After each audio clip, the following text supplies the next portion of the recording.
Have you ever seen a one-trick pony in the field so happy and free? If you've ever seen a one-trick pony, then you've seen me.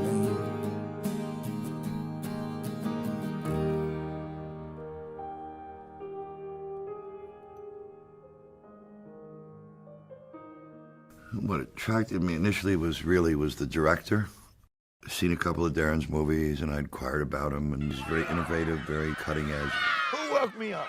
He makes very uncompromising type of films, and to have like this kind of New York intellectual guy sort of delve into this world of blood and sweat, and I thought it would be really interesting because he's going to come at it from a different perspective, and it wouldn't be your classic sort of stereotypical director doing this type of piece. 47. In the beginning, there was a lot of politics involved because they didn't really know if they could use me because I'd kind of been out of the loop for like 15 years, and they needed a big movie star. Meeting Darren, I knew he'd really want me to go to some really dark places to put my mind in and spirit and physically what I would have to do. So I was kind of relieved when I got replaced. Everybody was crushed except me. And then something happened within a 2-week period, and then I was back on, and I wasn't really that tickled about it. It's pretty much about a guy who's best wrestling 20 years earlier.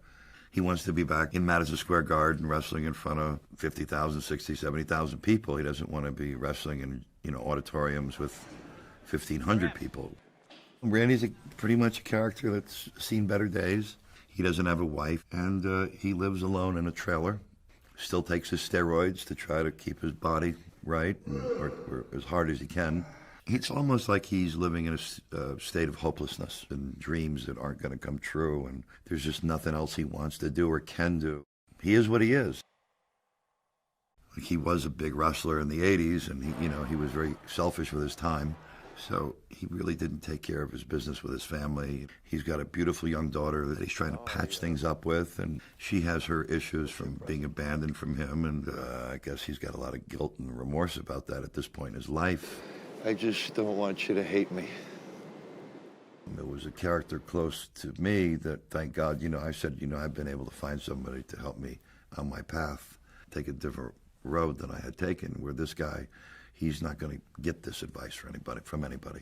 I kind of screwed up my career pretty good and was out of the business for over 15, 16 years, and you're lost for a while. So there was that lost part of me, and that also the state of shame you live in when you can't get a movie job, or nobody, people want to point and say, oh yeah, he was a really great actor years ago, but he shot off all his toes. He's, nobody's going to hire him. So it was a little too close to the belt.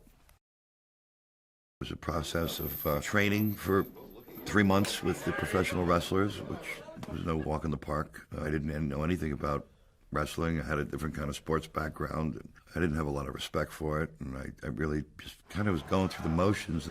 Eventually, it clicked in, and it's not boxing, it's wrestling, it's entertainment, it's choreographed like a ballet.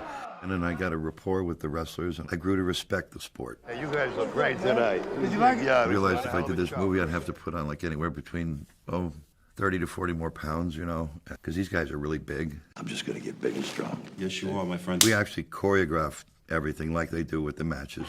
So we choreographed in sections. After I kicked into gear, I really wanted to look like I knew what I was doing. We took the film to Venice. Here we have our little movie that we shot real quick with handheld, and, we didn't know what to expect. And then we went to Venice and got the Red Lion Award. The response with the European judges there was just really overwhelmingly favorable. After Venice, we thundered into Toronto. Yeah, we kind of knew we had something special, and it was like a whole other energy, and it was like, bring it on. I don't know if I could ever do it again. Just something magical happened, but I think a lot of magical stuff happened on this movie.